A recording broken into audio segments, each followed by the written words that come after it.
There it is. There's the live. And we are live, folks, once again from campaign headquarters.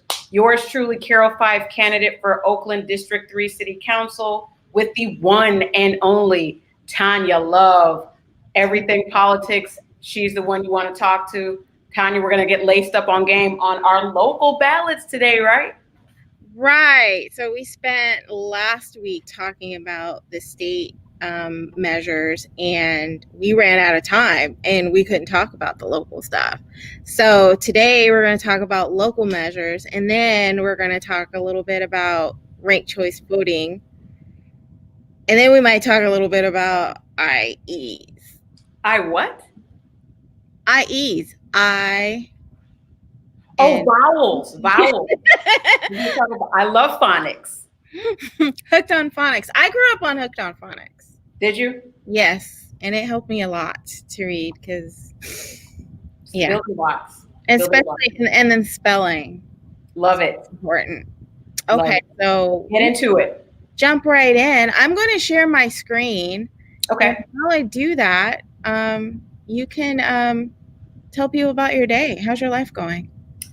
I had an amazing day. I've talked to so many important people in my life that have a lot of expertise in elected office.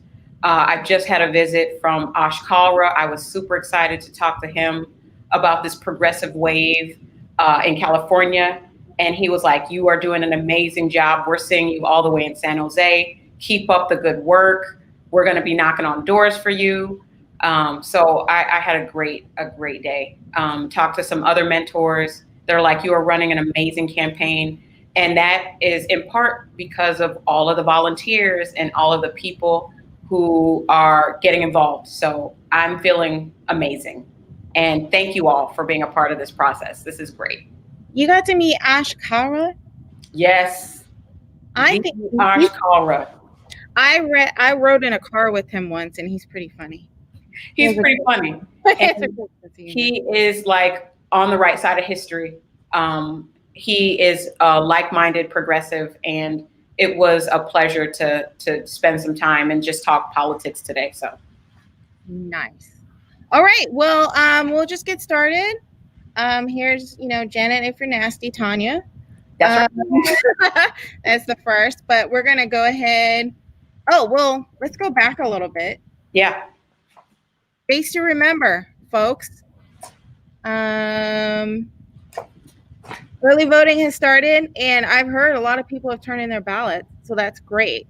And the last day to register would be on the 19th, next Monday. I was going to say a few days from now.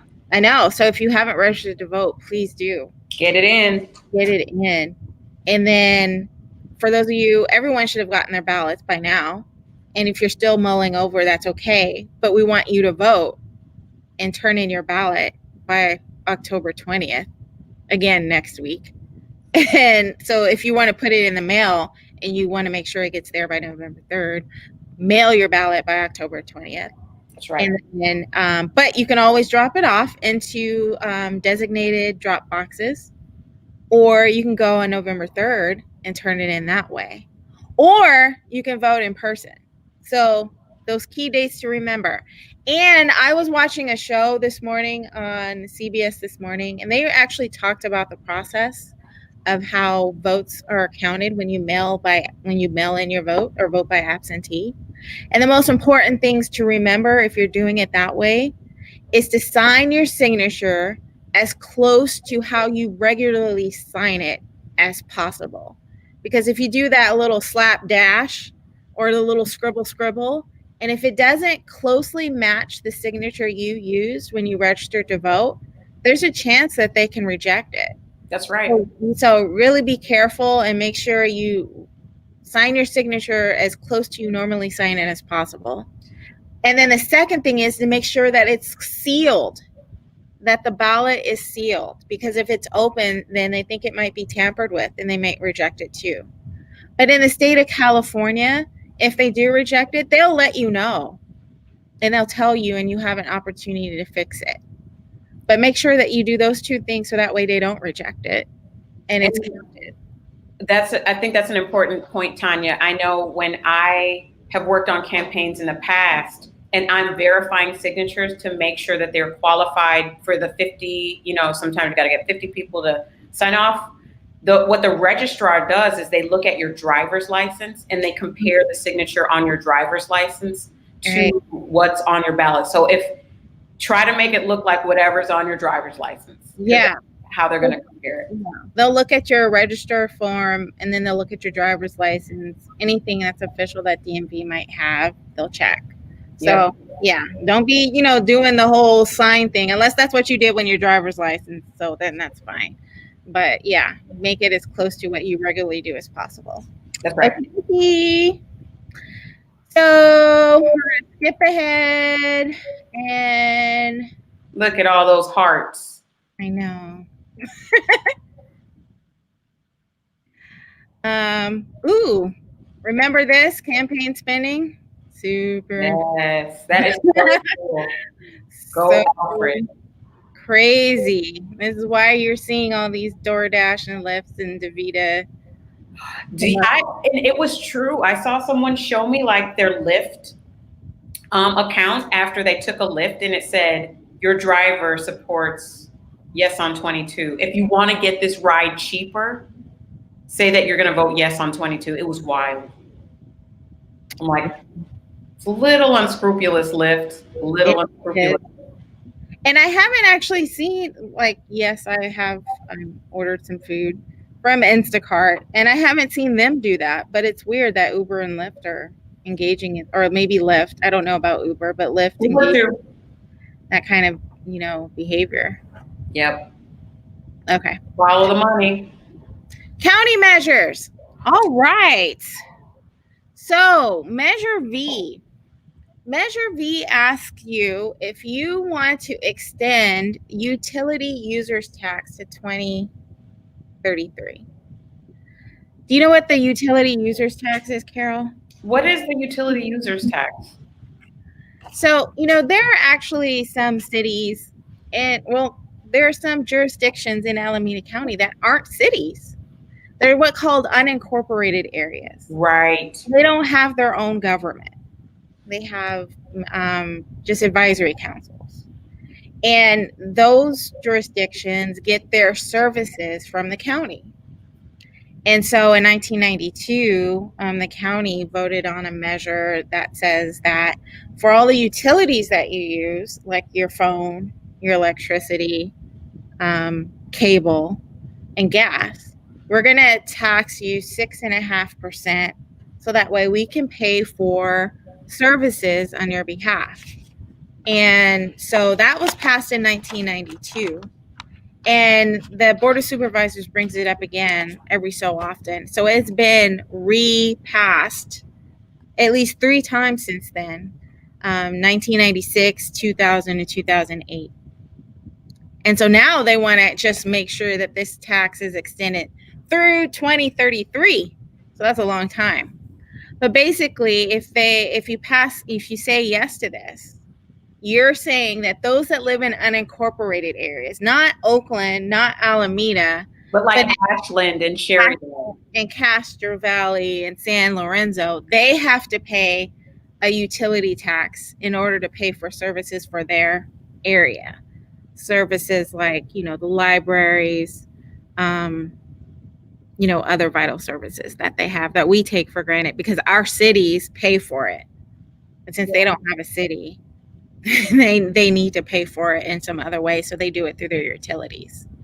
So the reason why we're voting on it is because the California Constitution states that, counties, people that live in counties have to vote on things and that concern unincorporated cities. So where do you stand on this, Carol? I think that the people in unincorporated areas should have taxation without representation like the rest of us. So I'm saying yes. Yes. Okay. And then I say, I actually had something else last time.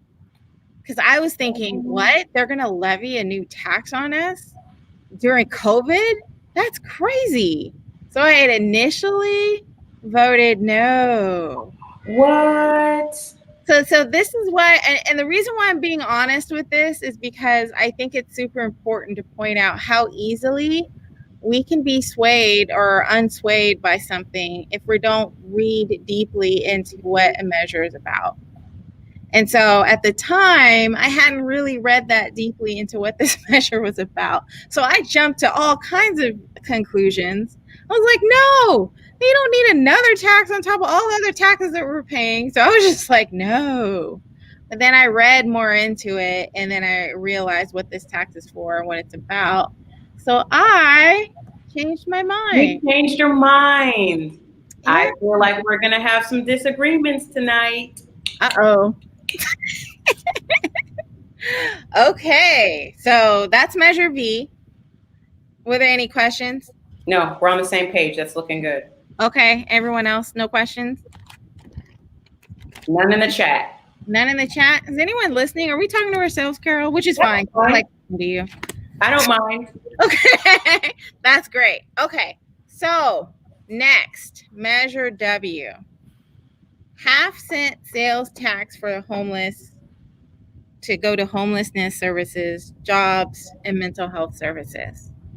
So as you know, Carol, the county, we're all experiencing a really great homeless crisis. And, you know, even though the county has historically already passed measures to try to build more housing, that money hasn't necessarily gone directly to homeless services. So over the year, there's been a group of community advocates that working together to kind of come up with this half-cent tax measure, which will generate 150,000. That's right, or maybe 150 million annually. I didn't write enough zeros in my notes. 150 million annually. And it's going to go towards, you know, providing housing services for those who are unhoused, mental health services, job training, increasing in sanitation services, etc.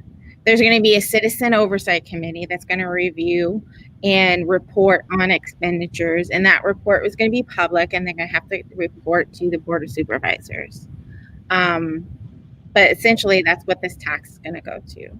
So you say yes to this, then there's going to be a half-cent sales tax for stuff that we purchase that goes to Alameda County, and then that money is going to go towards these services.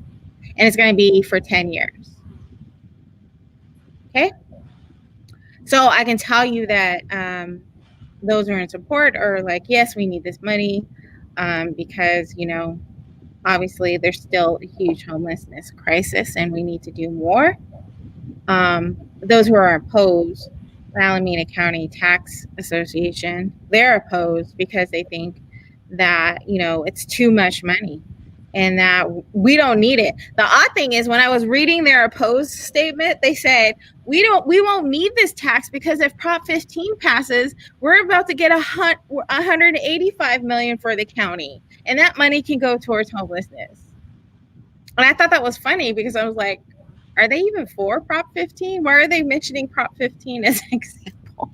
I just thought it was odd. But anyway, they say they're against it because they're just against taxes in general. So where do you stand, Carol? This is tough for me because we are in a housing affordability crisis. We have a crisis of epic proportions with unsheltered people, with unsheltered meaning people living outdoors, and homeless people who may live in shelters or be couch surfing, or all the different ways that one can be homeless in the city of Oakland. Right. And some of these people are working poor or are trying to just make it day by day and have to resort on food banks and, charity just to get by. And it really concerns me that in one of the wealthiest states in the union, one of the wealthiest geographic areas in California, with a county that has a $7 billion reserve fund, that we have to tax working people to take care of our problems. Right. I do not support, in general, regressive taxes on working people when we have wealth that we haven't even begun to tax. Right. So that is very concerning to me about this measure, which I think is phenomenal. I just wish that we could find the courage to tax the people who can really afford it versus the people who are struggling to get by day by day. Yeah. And I believe that earlier this year, the goal for the governor was to actually have the state contribute more towards the homelessness crisis. But then we had COVID-19, and that put a kibosh on that idea. And unfortunately, since, the federal government hasn't come through with the latest stimulus, the state is going to actually have to cut some stuff this year, where they didn't think they had to because they were counting on that federal money. So I think the state's ability to, chip in on this is going to be even less, unfortunately. So, yes, I agree. I think half-cent sales taxes in general are regressive, but unfortunately, we're going to have to disagree, Carol, because I'm in support of, whatever revenue generation we can to really try to fix this crisis, unfortunately. I will vote yes if they put me on the advisory board. I feel that you're going to have a job that's going to really take a lot of your time. So that could be true. I think that might not be able to happen, but we shall see. So, heart for me and a heart for you on this, even though reluctantly. Can you put a broken heart for me? I could, but that'll take some time. So, wow. we'll just take it for granted that you're heartbroken, but you're gonna do it. Okay, Oakland Measure Y. OUSD actually Measure Y. So remember our conversation about bonds, how bonds are the way a municipal jurisdiction can borrow money from investors and put it towards a use for public. And so OUSD wants to do a bond measure to pay for classrooms and improving the safety and security, etc. They want to sell bonds of up to $735 million, which would be the principal. And that would basically go towards, repairing, school rooms, upgrading school facilities, improving energy efficiency, seismic retrofitting, infrastructure stuff that, OUSD just doesn't have the money to pay for right now. And so they want to be able to borrow money from investors in a bond in order to do so. And I think, having, all these repairs are important because we want our students to go to classrooms that are safe and secure. As you know, even in, District 3, they've been having issues, with lead and other stuff. And so we want to be able to have the funding to really deal with some of these issues. So this has to be approved by a majority vote of 55%. And if you don't vote for it, then you're saying, no, OUSD can't borrow this money.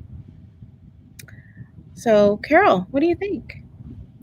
I don't think the administration at the Oakland Unified School District has been good stewards of the funds that they currently have.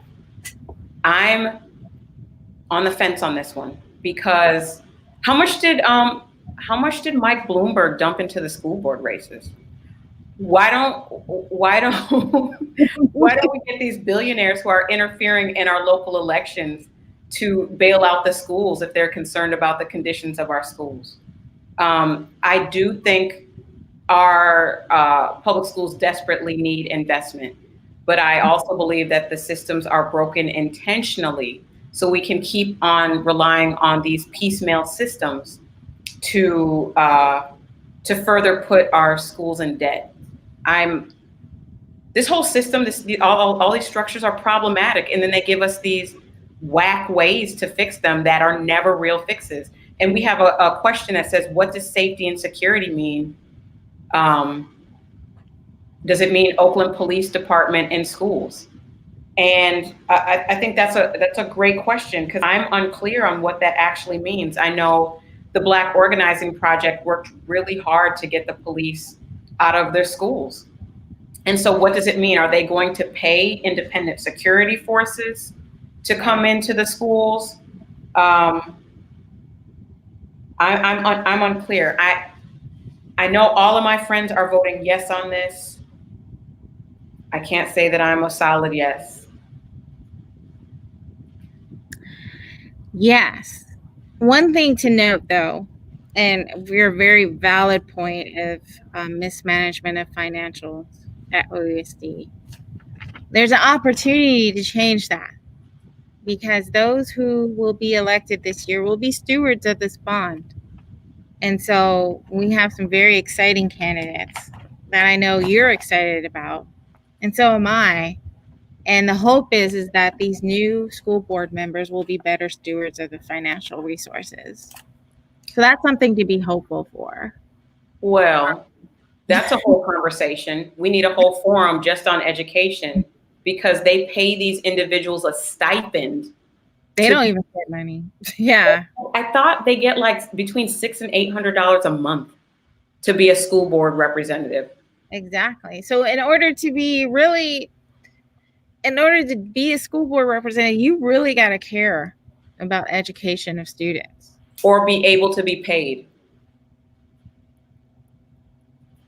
So I prefer that people care. I prefer that they do.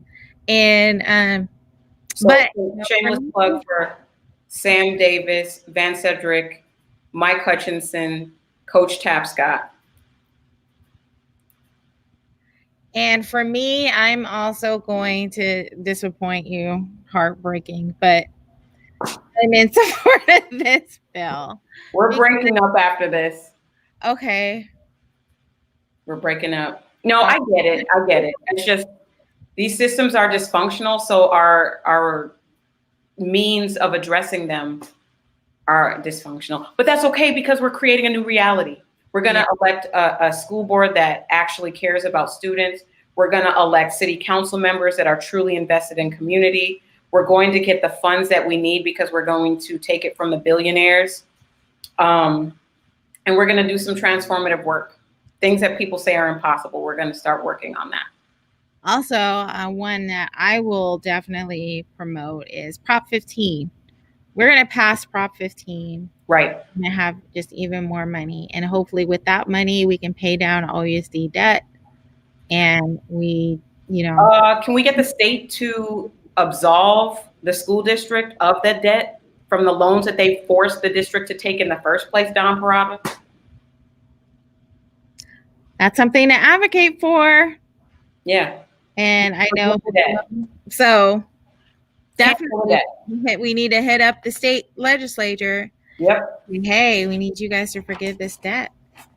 Yeah. Care about the kids. Care about the kids. Moving right along, Oakland measures. Measure QQ. I think this one's pretty straightforward. We need to allow students the right to vote for their school board members. Yes. That's a no-brainer for me. As a former educator, as a person that is a parent of an amazing organizer who has friends who are amazing organizers. Oakland youth are some of the most politically active youth that I've ever seen across the country. But then young people lead movements. Young people lead social movements. and saw so many young people active in the teacher strike recently, and climate change activism, and gun rights and gun control. I mean, they're doing everything. They're our future. And in Oakland, they are super amazing, and I support this wholeheartedly. And when you look at your Alameda County ballot thing, I don't know if you can see my screen, but it says no argument against Measure QQ was submitted. Who would argue against this? I actually heard some last night in a forum, but really? Yeah, it's okay. What did they say? I don't want to know who it was, but I want to know what the argument was against this. They haven't lived life. They don't know enough. There are no civics classes, no education classes that are teaching young people how to think and understand politics. But that just hasn't been my experience. I'm sure I don't think it's any different with adults. There are adults who don't know anything about anything and they vote. And I think it's weird to say that because the Oakland Unified School Board does allow a student board member to sit in their meetings. Yeah. I mean, there's a lot of issues that I take with that particular argument. And man, I just know so many amazing 16, 17, 18-year-olds. I mean, 18, you can vote anyway, but 16 and 17. Yes. So we're in agreement. Yay. Yay. We can be friends again. I'm so happy. Because I was worried. We're not done yet. Measure RR. So Measure RR, what it would do is allow the city of Oakland the ability to raise fees for ordinance and municipal codes. Now, I think that the purpose of this is to allow the city to charge more for those who have been caught illegal dumping and to have more funding to go towards the cleanup of illegal dumping. But I think that one of the concerns that I have for this is one, the current program for illegal dumping hasn't been very successful. I don't think. There's some issues where, like, a lot of times companies go in and they dump a lot of their junk in the middle of the night, right? No one's awake to catch them. Right.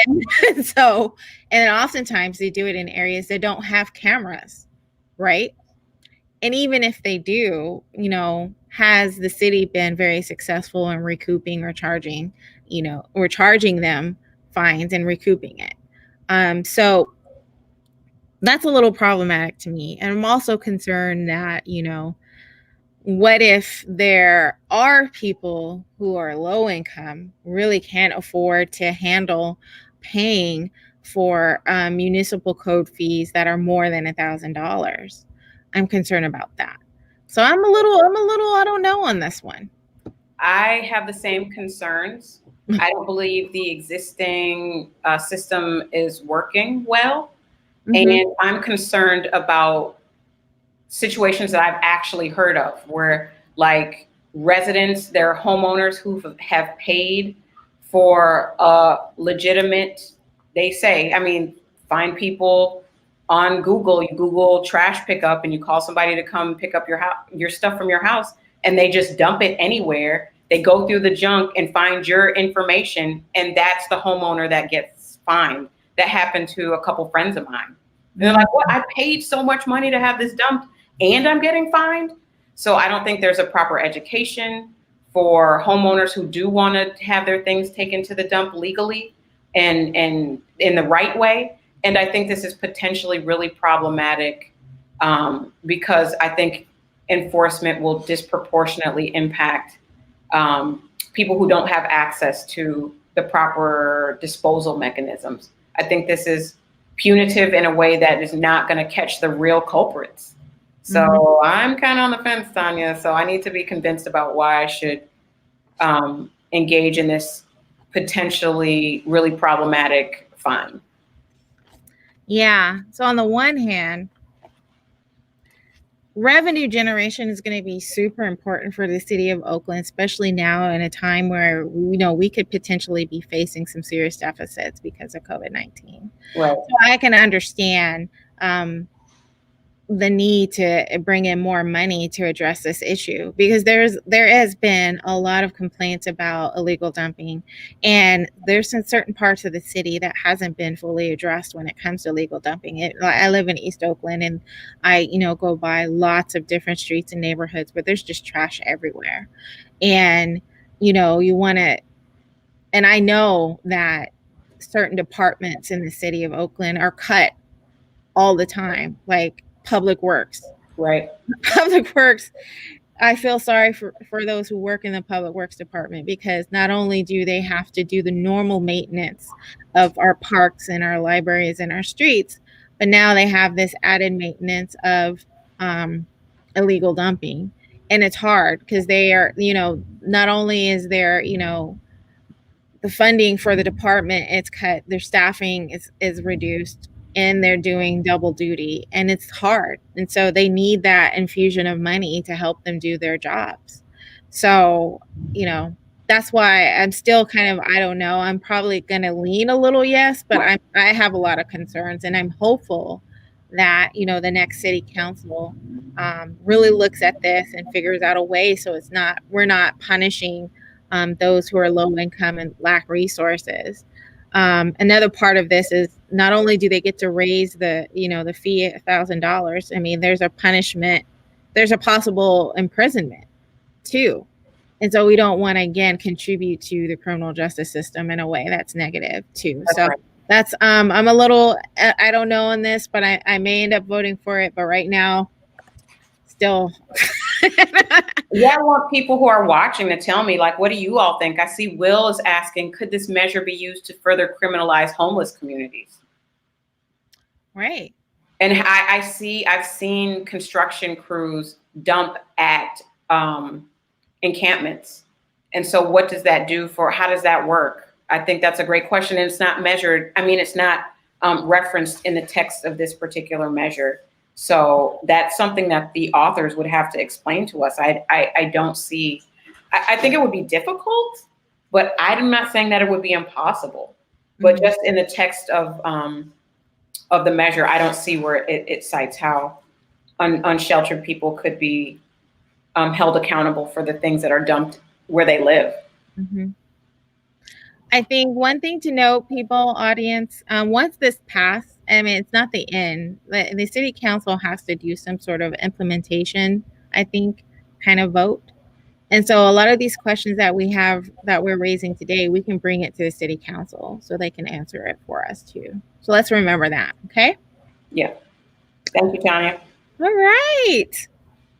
On to the next one. Strengthen the police commission. Again, a really straightforward thing. Our police commission, when they were first elected, one of the things that they wanted to do was to be able to hire an independent auditor, and they weren't able to do so. What was happening, they wanted to have independent staff for the commission, and they weren't able to do so because of the charter.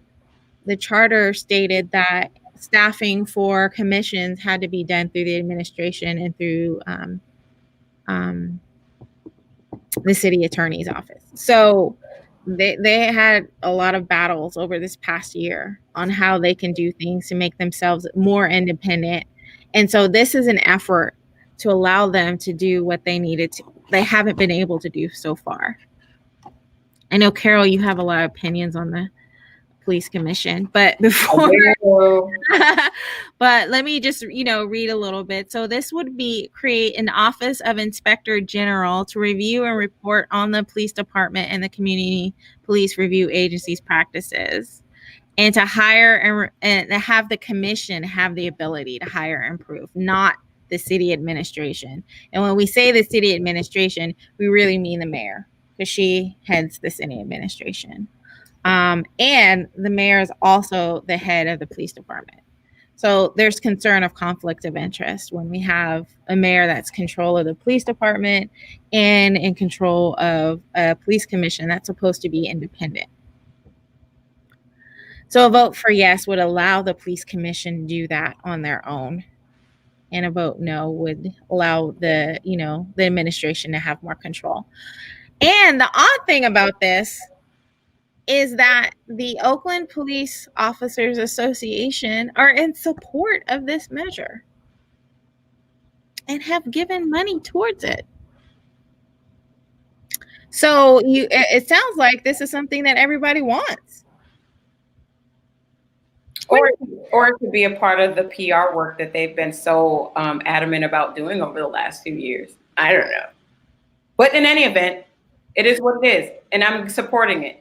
Yes, me too. Any comments, questions, critiques? No. Cool. So that's all the stuff that I'm going to talk about as far as local stuff.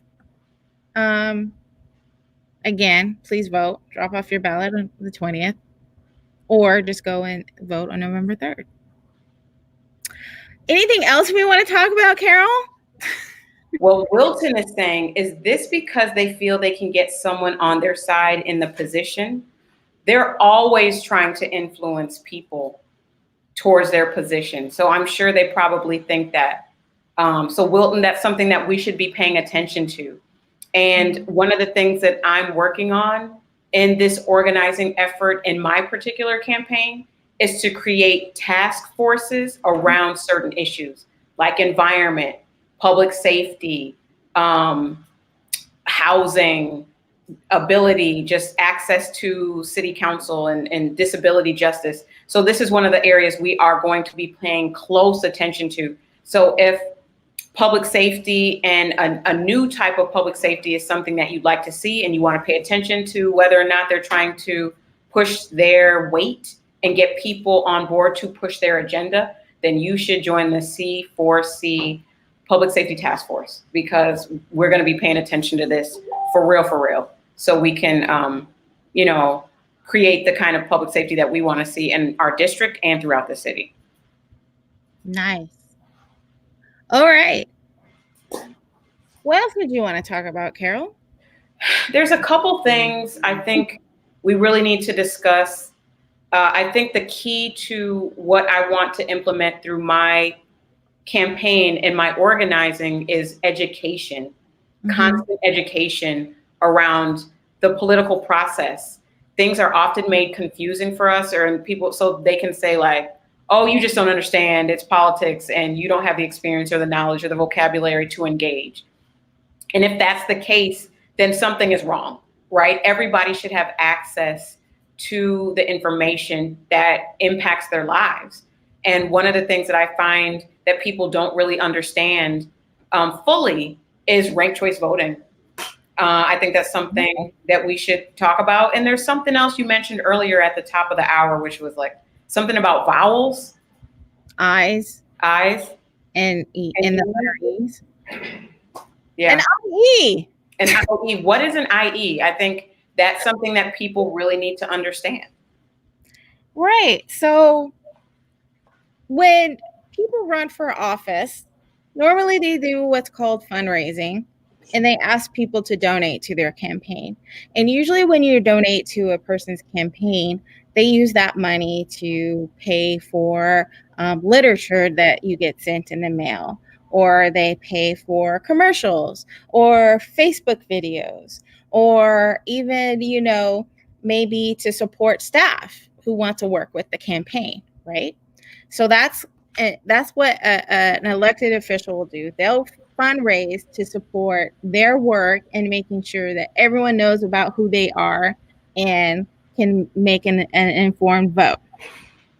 Now, then, by federal law and state law, there's this thing called independent expenditures. So just to be clear, I stands for independent and E stands for expenditure? Yeah, and it's Independent Expenditure Committee. Got it. That's when individuals or businesses or other groups fundraise to support an initiative or a candidate who they like. Now, the point of the term independent is that they do this on their own. They are not allowed to collaborate with the candidate, and the candidate can't collaborate with them.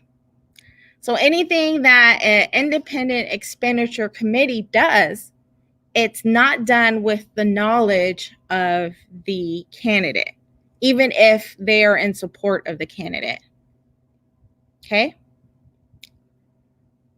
I think I got it. So I think what you're saying is coordination is the key. Yes. That is what makes the difference between a candidate-sponsored effort Right. and an independent expenditure or IE committee. Right. Independent expenditure committees do not coordinate with the candidate, so they don't know what's happening with each other. Clearly identified candidate that is not made in cooperation, consultation, or concert with, or at the request or suggestion of the candidate. Okay? So a lot of times you will get a lot of pieces in the mail and it says, vote for, let's say, Carroll 5, right? And they'll say stuff about Carroll 5, whether it's true or it's not. But you don't know if it's coming from Carroll 5 or if it's coming from her opponent. But you can find out by looking carefully, usually at the bottom of the piece of mail. So I'm going to give you an example. This here was a piece, and I'm not even going to show the piece, but on the address portion of that piece, you see my name and my address is in black because I want you to know where I live. But it also says at the top, paid for by Alameda County Central Committee. So they clearly state that this is who it's from. And then they say not authorized by any candidate or candidate committee. Okay. So they did not authorize payment for that piece of literature that the Alameda County Democratic Central Committee paid for. Here's another example. And again, I'm not going to show who this was for, but City of Oakland requires this piece of information to be put on all literature spent by different committees. So they're required to say that this ad was paid for by Californians for Independent Work, which is sponsored by Lyft, and this is their address. And they say where the major funding comes from, and that this mailer is not authorized, approved, or paid for by a candidate for city office, a committee controlled by the candidate, or an elected official. And then they tell you how much it costs. So if you're ever wondering who actually sent this piece of mail or piece of literature, look on the back, maybe in the bottom, maybe where your address is, because it'll clearly state where the piece of literature came from. Okay? Here's another example. Again, I'm not telling you who this was for, but you can see clearly. It disappeared, Tonya. Oh, sorry. I hit escape by mistake. Okay. But it says, can you see me now? Nope. I see you. I don't see the thing. Uh-oh. Let me go back. Okay. I think I need to share my screen again. Well, if you don't do it, I'm going to do mine because I'm telling people where it came from. No, don't do that. Why? Let's no, be listen, I'm going to be honest with y'all because you need to understand what's happening in these races.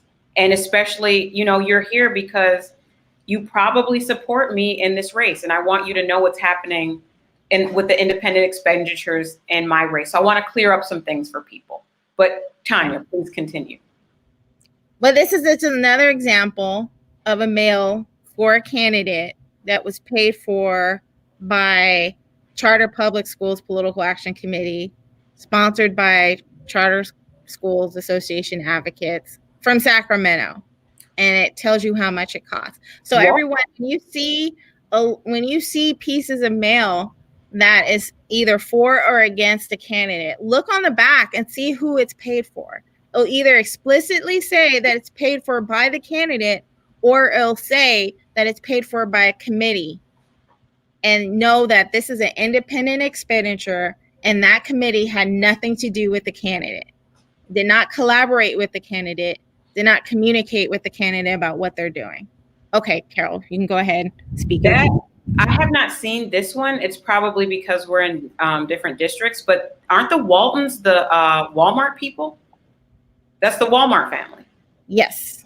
Oh, so the Walmart family is sending out an ad that costs $9,400, but it is an ad paid for by the charter public school. That's why the educators keep telling me that Walmart is putting money in public school elections through the charter association. Why would they do that? Maybe they're for charter schools. Of course. Okay. But go ahead, Carol. What do you want to say? So I just want to clear it up, because we are building a movement campaign. We are uniting organizations, individuals that are not affiliated with organizations, people who have come together to fight for like dignity at work, like nurses, firefighters, janitors, childcare workers. And because those are jobs that people have typically been exploited in, those individuals have over time come together to support each other.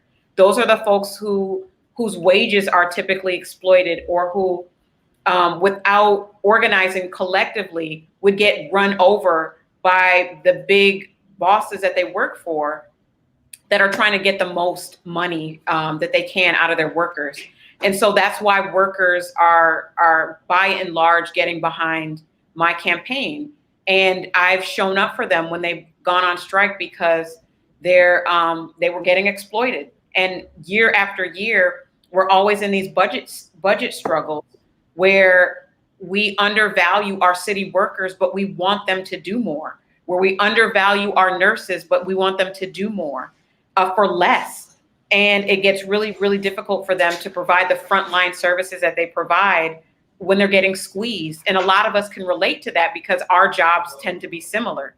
So workers across Alameda County have said, you know what, we want a champion that understands our struggles, who has had our same struggles. So they got together and, pooled their union dues to support me without my knowledge, without my ask. When I started this campaign, I made sure to say, like, I'm not going through the typical processes. I'm not going to do the questionnaires that people typically do when they're running for office, because it takes up us an inordinate amount of time. So I'm not going to do that. I'm going to create my answers and give them to people. And if they like who I am, what I put, and how I organize, and they're going to support me. And a lot of unions did. And one of the things that they did is created this independent expenditure without my knowledge, without my understanding, without my request, because that's what independent expenditures are, without coordination. They got all of their folks together and said, let's get Carroll elected. She speaks for working people. And they've raised a ton of money to support my campaign. I appreciate it, but I'm also not designing their literature. So when you see these things that are saying, support Carol Fife, she's the leader we need, it's because that's what they believe. And I appreciate them for that. But it's their decision. It is their choice. And you need to see it, because they created a committee that says it's the Oakland 2020 committee. So you may be getting phone calls and people knocking on your doors from campaigns that are not my campaign. They are campaigns that are supportive of the organizing and the movement that we're building. They are the people who are doing the work to make people want to live in Oakland, but it is not our campaign. And that's what a lot of this stuff is. I just showed a mailer where they were really super supportive and excited that I did a panel conversation and did an op-ed with Elizabeth Warren. So they put it on a mailer and said, hey, do you guys know that Elizabeth Warren and Carroll Fife are on the same page around their solutions to the housing crisis? They made a mailer about it. But if you look on the back, it will say paid for by the Oakland 2020 committee. So if you're getting phone calls from the Oakland 2020 committee and so many other organizations, because it's not just that, there's other groups who are doing the same thing, who support this campaign, who support this movement. Understand that you need to do your research. You need to look at who is paying for the mailers, who's putting them out, so you know, because some people are like, Carol, did you do that thing? And I'm like, what then? What's the thing? You got to tell me, because so many people are doing stuff in support of this campaign, but you should know where it's coming from. That's all. And, you know, as you see, Carol isn't the only one that is being supported, or not necessarily supported, but who have people that are in support of her that are doing their own mailers. And then the examples that I showed, I'm not calling people out or anything, but there are other entities that are doing the same thing. Lyft is doing the exact same thing, but they're doing it in support of their own candidate, who they like. The Charter School Association apparently are doing it in support of a school board member that they like. And so Carol isn't the only one that has an independent expenditure in support of her. So I suggest everyone look at all of the mailings, all of the advertisement that you see, not only for elected officials, but for propositions. See who is in support of what and who's giving money to what and how much and why. Why are they doing it? And then you make your decision based off of what is comfortable for you. And I want to say too that if you hear this kind of rhetoric on social media in your own personal life, understand that when people say special interest, ask what they mean by that. Ask what they mean by the funds that are coming in to support campaigns, because it is my personal perspective that the Chamber of Commerce and corporations like Lyft are not the same as a group of childcare workers. And we cannot equate the two. These big corporations that are literally pouring like hundreds of thousands of dollars into school board races and ballot initiatives and elections for candidates is not the same as the workers who live in this city or have been displaced from this city coming together to decide what they want their representation to look like. So don't let people get it twisted to say like big money interests are trying to buy elections. Follow the money and see who they're talking about and demand answers. Mm-hmm. So how can we, it looks like we have a question. How can we help Rebecca Kaplan's campaign? Seems like she's getting targeted by some big corporations. You can best support whoever you are in support of by getting out the vote, having conversations with your friends and your family, and volunteering for the campaign that you're in support of. Because it needs people like you to go out and door knock or phone call and tell your fellow neighbors and your residents why you support and why they should support them too. That's the best way, because no matter how much money is spent on a campaign, it doesn't mean that that person's going to win. They need all the on the ground support as possible, because what's really true, what's really factual at the end of the day is election results. No matter what the polling says, no matter how many ads you see on the commercials, at the end of the day, it's your vote that makes the difference. And so we need to make sure that everyone is voting and everyone is informed. And the best way to do that is to support the candidates that you believe in. Yeah, I think that's really important. And same for Rebecca, because I feel confident that we are a movement-based campaign. So when people are getting on board to work on Carroll Fife for council, it's because they feel the energy. They want to be a part of something that's transformative. And that's allowed this campaign to raise record amounts of funds without me having to call and pick up the phone and ask for one donation. We've had amazing volunteers who've done house parties that allowed us to raise over $200,000 in 2 months. And so I'm asking people that if you're going to donate money, to give it to Rebecca Kaplan, donate to Rebecca's campaign, because she needs to raise some funds, and folks need to get out on the doors. That's what wins campaigns. People are not necessarily wanting to talk on the phone to people who are calling. People don't want robocalls. I can't stand robocalls. But yeah, go knock on doors, volunteer an hour, 2 hours to talk about the campaigns that you think are necessary to keep Oakland corporation free.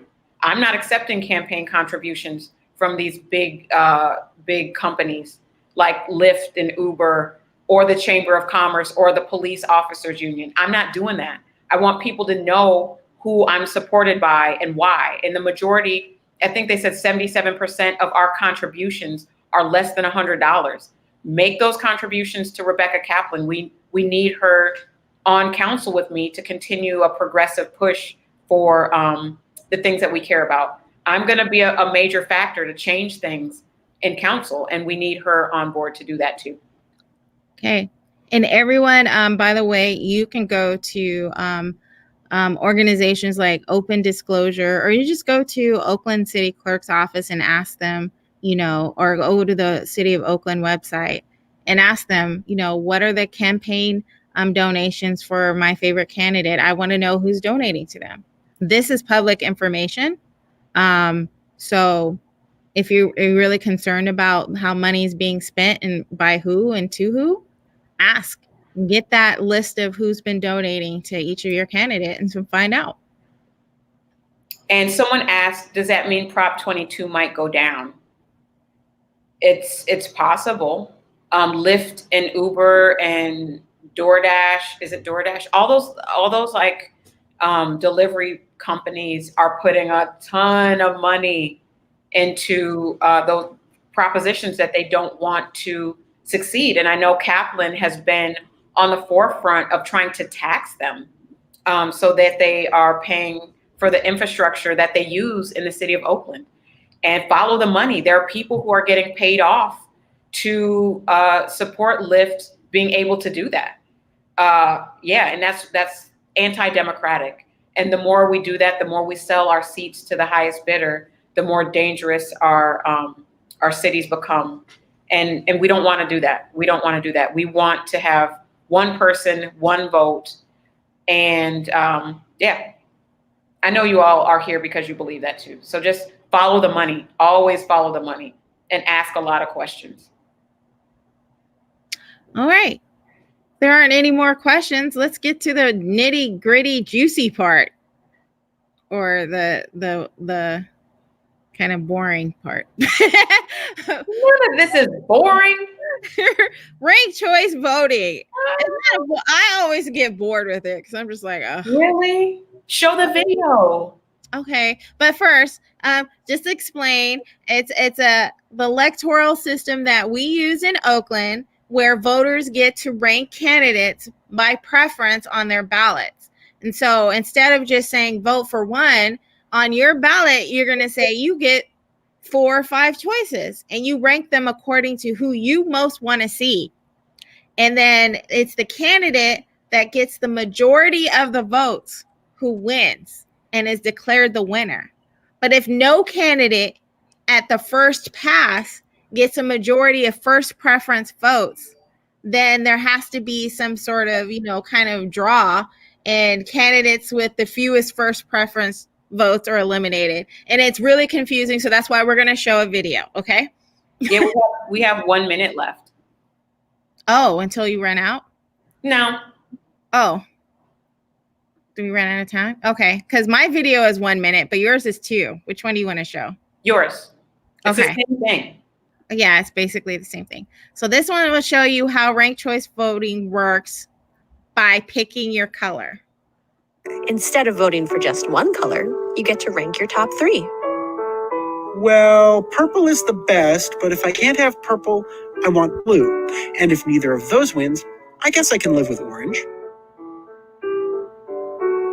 Now, let's count up everybody's votes. Under ranked choice voting rules, it's not enough just to get the most votes. You need a majority. More than 50% of the votes. Purple's ahead, but it has only 7 votes. It needs at least 11 to win. So we eliminate the color in last place. Sorry, Orange fans, we're going to your second choice. 2 more for green, 1 for purple. but no color has 11 votes yet. Still no majority. Bye-bye, blue. 1 more for purple, 4 for green. and we have a winner. The ranked choice voting way.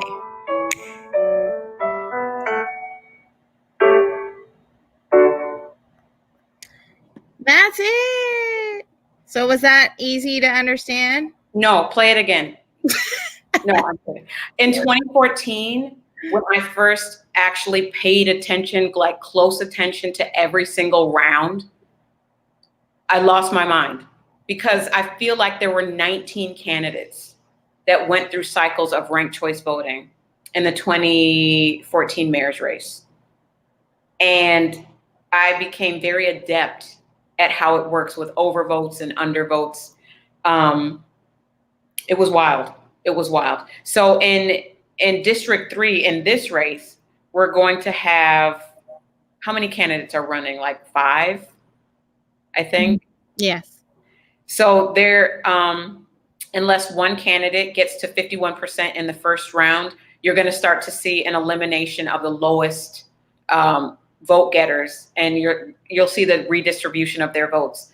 Vote Carroll Fife number 1. Tell all your friends. Put Carroll Fife number 1.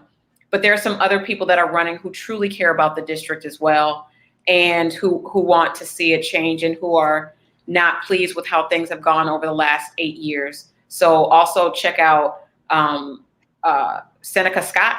He's running. Faye Taylor, Moran Semidar, Alexis Taylor. Those are all folks that are running. Not everybody has access to websites. They don't all have a public face, but some of them do. So check them out. See who else is out there. And, just remember to put Carroll Fife number 1. We're trying to change electoral politics by eating a little elephant. Well, we're not going to eat an elephant, by taking small bites at a time. And so, yeah, let us know when you've also voted. Just like shoot us a tweet or send us a picture of yourself dropping your ballot in a box at the county or whatever. We want to know that you voted so we can keep track of who's actually gone to the polls. So we know that we can check you off our list, like you did the right thing towards democracy. But just keep us posted, Carroll Fife number 1, and check out the other candidates as well. What are the benefits of ranked choice voting, Carol? Do you know? Well, it makes things more democratic. Sometimes when you have people who've been in office for a long, long time, especially in Oakland where you have no term limits for city council, it makes it difficult for challengers who might have fresh ideas or a different perspective or less money, less access to breakthrough incumbency, that incumbency advantage, to have a shot at talking to voters. It is ridiculous how much it costs to run an election and get noticed by anyone, which is why our campaign is so unique, that I have raised more money, have more followers and supporters on social media, and have a broader base than an incumbent that's been in office for almost 8 years. But that's rare. I'm so rare. And our movement is not common. So if I didn't have all that, it would have been really, really difficult for me to even break through with the message of housing as a human right, environmental, climate change, resiliency, defunding the police. Those ideas wouldn't have broken through because I wouldn't have had the opportunity. Ranked choice voting makes that possible. It makes it possible to elect people who don't have an incumbency advantage, that you have, like, as an incumbent, you have access to all of the people who voted for you before. You have their emails. You can send out newsletters to them without them even asking, and get in touch with the voters. I don't have that. So ranked choice voting gets you the opportunity to see who else, that there are other people in the race, and you have options, you have choices. And like Seneca says, you have choices for change in 2020 for District 3. And it's, it makes it more democratic. It makes people have more access. Another benefit to the actual jurisdiction that's holding the election is it saves money.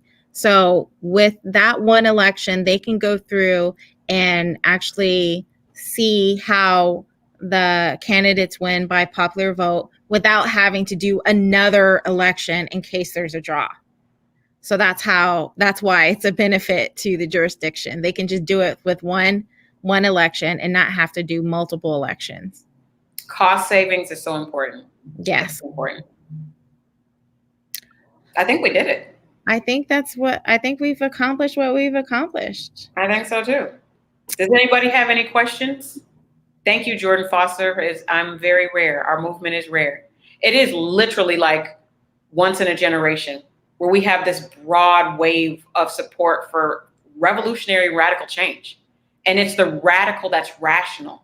So yeah, y'all get involved. Tell your friends to get involved. We've accomplished a lot just tonight. So let's keep it moving. Let's keep it rolling. Keep it going. Okay. Thank you everyone for listening. And if you have questions, feel free to email the campaign. Talk to us on Facebook. You can find me on Facebook too. I'm on Twitter at TDLove5. Or you can do TDL and just ask questions. Thanks, Wilton. Thank you for being here. He says, thank you for doing this. It's so, what do you say? It's so accessible. And like you said, this is the moment. It is, Wilton, right? This is the moment. Tell everybody about it. People are excited. I mean, even in light of so much despair at the national level, even at the state level with people not knowing what their future will hold, we are in this together. That's what I'm about. That's what I've always been about as an organizer. Despite whatever ridiculousness mailers are saying, check my track record. Look at what we're building. Look at our endorsers. Look at this broad, diverse spectrum of people who are doing this independent expenditure work. It's not just this committee, this Oakland 2020. It's like the Sunrise Movement, East Bay DSA, the nurses, NUHW just sent out a group of people with us, the Peace and Freedom Party, the Green Party, the Working Families Party, Oakland Rising Action, Bay Rise. I mean, I saw 12 progressive, what do they call, Tonya? The voter guides? Oh, yeah. There have been 12 or 13 voter guides that listed us #1. Who does that? What candidate has done that? And it's, once again, it is not me. I'm simply a mouthpiece for you all. I'm simply a mouthpiece for the progressive change. And I hate saying progressive because I think that word gets overused and is, oversaturated in our lexicon. But it really is just this energy that is so necessary for the times we're living in right now. And it's because of y'all. So let's get it in. Tell all your friends, let's do this. Yay. I want to end with a song. Are we going to do a song, Tonya Love? No, but I can't think of the song. What's a song that you want to sing, Carol? Sing a song. Oh my goodness. Loud. We gotta plan this. I don't know the words. That's all I know. Coke commercial in 1982. I don't know.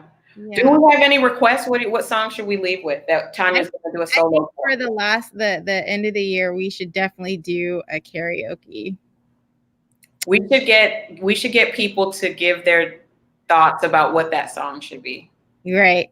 And me and Carol will sing a song on the day of the election. You guys submit your selections of what you want us to sing, and we will sing it. I did not say that verses. Don't volunteer me for stuff. Thank you, Kyle. Power to the people. Power always. Come out to and volunteer on Saturday. Door knocking. We need everyone. We need everyone to come and support. Thank you so much. We appreciate you. And we're not gonna keep you any longer. But think about the song that Tanya's gonna sing on our final show. Is going to sing. That Tanya's gonna sing. Thank you all for tuning in again. Girl. Love y'all. Let's keep the movement going. A pretty voice. I don't have a pretty voice. You do have a pretty voice because you have a voice. Good night, everyone. Good night. Bye. Bye.